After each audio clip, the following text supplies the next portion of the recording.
Raps back, raps back, raps back.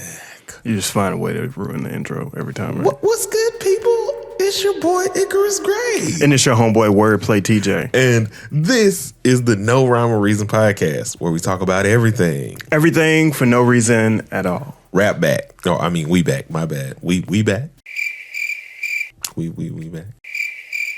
Sure. Rapsody is back with her fourth studio album called Please Don't Cry. For those that don't know Rapsody, North Carolina MC, started off with Jamla Records by Ninth Wonder, and has since, kind of evolved. So still on Jamla, but also partnered up with Rock Nation, distributed by Universal Music Group. And so this is her. We've been anticipating this. We've done multiple videos on Rapsody.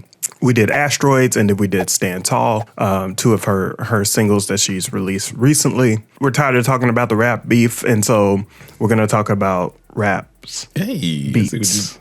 I see what you did there. Rapsody's beat selection is immaculate. There's not one song on this album that I'm like, I want to pick that. And they all like flow really well together. And I think that's a product of working with Ninth. I would say that like your ear has to grow. She didn't work with Ninth closely on this album, and spent some time just kind of working by herself. She was also close to Young Guru, who is a part of Jay's team, engineer and producer. She worked by herself primarily because she was working on this album during the pandemic. So she's worked on this album for the past 3 years, and she said in interviews that she has like 300 to 400 songs for this album specifically. Being this prolific is important, but also the pandemic is important to the themes of this album. So what did you take away for that? I took that during the pandemic, a lot of artists lost a lot of people. And because of losing people and isolation and different things that you may have already been dealing with prior to, everything feels intensified. So like, people have lost people before. But I think in regards to losing somebody in a situation where maybe you couldn't be at the hospital, maybe it was sudden because it was, COVID or whatever the case may be, there's been like this shifting of the understanding of time. And I hear a lot of that on this album where she's working through grief and self-actualization. Because if you have that much time with yourself, like, you're going to find something. Yeah, agreed. We've talked about it with Killer Mike and several other artists that have displayed themselves and been ultra vulnerable. And in a lot of ways, these are a lot of autobiographies. You know what I mean? Like, it seems like that's where artists are or were during the pandemic. Please Don't Cry is also part of the theme where, she's said in interviews where men specifically are said, hey, don't cry. What are you crying for? Or those types of things. But she was also told those same things as a woman. And so she's wanting to express that. But also as the listener listens to this album, the hope is that the listener is trying to force back the tears because they relate to these situations. Agreed. Those are a lot of the themes. What we're going to do next is just kind of break into some of the songs that stood out to us. And so I think we're going to start with Loose Rocks featuring Alex Isley. I'm going to play a bit of that, and then we're going to come back and discuss. So here is Loose Rocks. Speaking about dementia here. Yeah. And a loved one going through that. It's vulnerability personified. And I think in a lot of those ways, when you're dealing with dementia, when you're dealing like with Alzheimer's, those questions pop up. And you're thinking about, you personalize it in a certain way. And I've seen it so many different times because you're like, even in her first lyric, she's like, you're losing memories, but hopefully we'll make some more and this memory will last longer. And we think sometimes about like, hopefully my love is strong enough that it just stays. And I like the vulnerability of just being able to kind of dissect that and go through each part of her emotions, the fact that she's calling more, the fact that she's doing all these things, even though, given how dementia works, it's kind of a fleeting effort, and it only serves for kind of like a personal connection sometimes. You know, I just really, really, really appreciate like how open and honest she was. What do you think about Loose Rock? I think the lyrics are very impactful, and they bring us down to earth, right? Because but musicians can get, specifically lyricists can get stuck in the metaphor, wanting to impress other musicians and other lyricists. And the reality is fans should be the ones that you're really trying to impress. And everyday people don't always understand what your metaphor means. And so when she's talking about the ways that dementia impacts the entire family, including the individual suffering, and that she's grounded in specific scenarios, that's a type of vulnerability that many people don't get an opportunity to see from artists. And that's a type of vulnerability that audiences can connect with. So I think this album's gonna hit in waves where previous albums haven't. I also like the fact that she manages to work on making hooks. So this hook is very infectious. Yep. It's a call and response. It is an echo more so than it is an actual response to the initial lyric. But I believe that helps stick to the metaphor that is in the song, which is loose rocks, right? Yeah. We're gonna go back and listen to a bit of Stand Tall, and then we're gonna see how Stand Tall connects to That One Time, and then we're gonna see how that connects to 3 a.m. So let's go ahead and start with Stand Tall first. Never stop, it's like the cycles on the rest repeat. I'm cut from that cloth, so every day's a middle cleaning spree. Navigating through this business. Next up, we want to take a listen to a little bit more of That One Time, just to get a sense of what Rap is saying here. And essentially, Rap is setting up the fact that like many individuals are curious about her sexuality, and so I think That One Time kind of dives into her story and her reality around that. It only took one time, and one more, 2, 3 times, and 4 more. We in relationship, my thoughts debate. It's incredibly introspective. I wonder if we should take a moment to talk about that before we move into 3 a.m. Yeah, I think what's crazy about it is because I'm a person that like respects her privacy, it's still one of those questions where it's like, this could still just be a song and have nothing to do with and not be reality. Reality. You know, because it could be bait to the whole aspects of it. But given that Please Don't Cry was Stand Tall was the first song that she made, I think that going through the ebbs and flows of what she wanted to share and how she wanted to share it, and given all the other parts that she talks about on the album, I think that like there is an actual level of authenticity that's just me trying to be like respectful and not be like, oh, now you're explaining the perceptions that people were getting. Let's just take her word for it. Yeah. You know what I mean? And I think this is telling, right? It doesn't mean that it's talking about one time. It doesn't mean that she's sort of hard set on, she said she's experimenting, and that experimentation doesn't make you one way or the other. No. Right? It doesn't put you in a space. But I also I don't think it matters in the context of how she framed it in Stand Tall, because this feels more honest to an experience of life and walking through the thought process of it. So when she talks about, you know, I never felt wanted. Yeah. By no nigga. And then you go into the situation of experimenting, well, if I'm not wanted here, Then where? Yeah. You know, so I appreciated just this trio of songs. Is there anything else you wanted to say about? Not yet. I appreciate this trio of songs because it's kind of like her view on relationships and her view on like where she is with love. Okay. Let's finish up this trilogy with 3 a.m. featuring Erykah Badu. Mm-hmm. And how?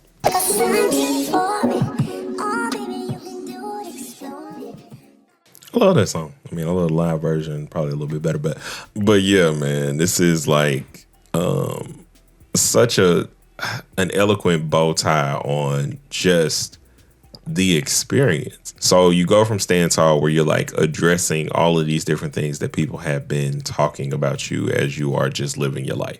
You've been on hiatus, you've been chilling, you haven't been working on music, or you have been working on music, but you hadn't necessarily started the next project, and then you come out with Stand Tall.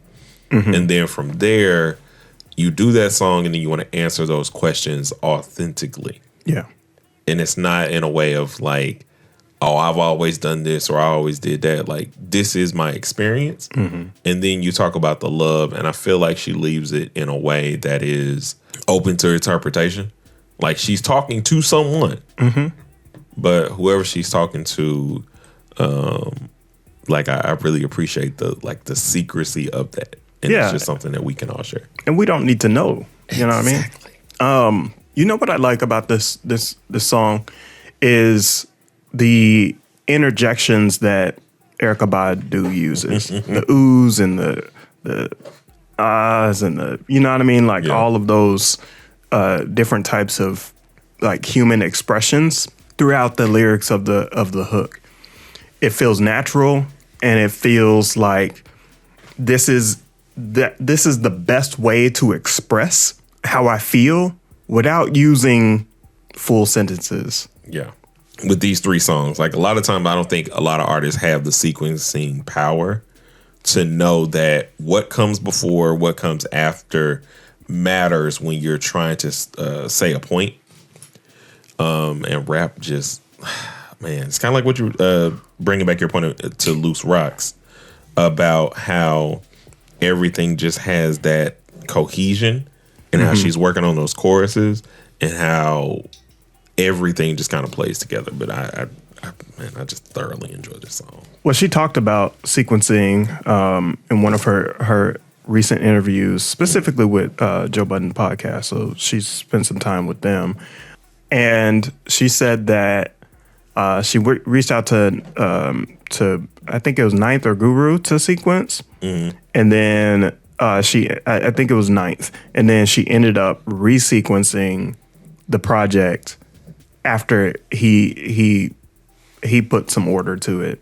And then she was like, this doesn't really fit. And so to your point, she was very intentional about the sequencing, and she was hands-on with that part. Speaking about being hands-on, it's time to get raw. So this one is Raw featuring Lil Wayne. Let's take a listen.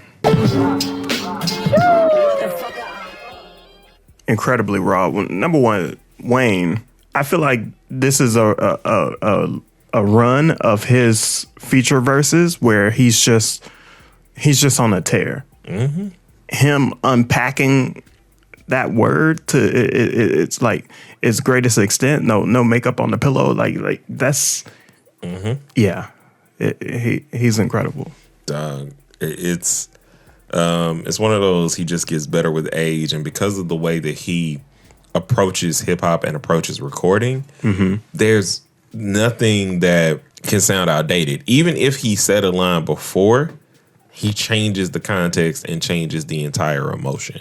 Yeah. And that is like an immaculate thing. And for Rapsody to not only match that, but exceed it because of the way that she's using Raw. Mm-hmm. Like, and she does take a whole different perspective, and she does a lot of callbacks in her own verse. So she spends time going back to things that she said before. I like it raw. I like, she said that several times, and that's great. The first one is she went back and said in an interview that she rewrote this verse. Ooh. So this wasn't the original one. She heard Wayne go back in, and then she was like, "Nah, I gotta come harder." And you can hear that ferociousness and that energy. And then also the Matrix analogy here. She keeps bringing that up, and she brought that up in Asteroids, and she used that motif in Asteroids pretty thoroughly. She said that doing this project is like when Neo was awakened. She felt like the reality that she's living now is the true reality. And she also said that in this project, she was able to put it out there without any expectations. I also like that she rewrote it. So many artists like have such a big pride about that. Like, hey, if you got me, you got me. I'm like, nah, bro. You could say that that's raw. You in your bag. I'm trying. So continuing to be back in my bag, we're going to listen to this record. This one really surprised me, and it feels like Rapsody's lyrical display is at its highest on this record, and so we should go ahead and take a listen to it, and then just kind of wrap up with our final rating or final thoughts about the project.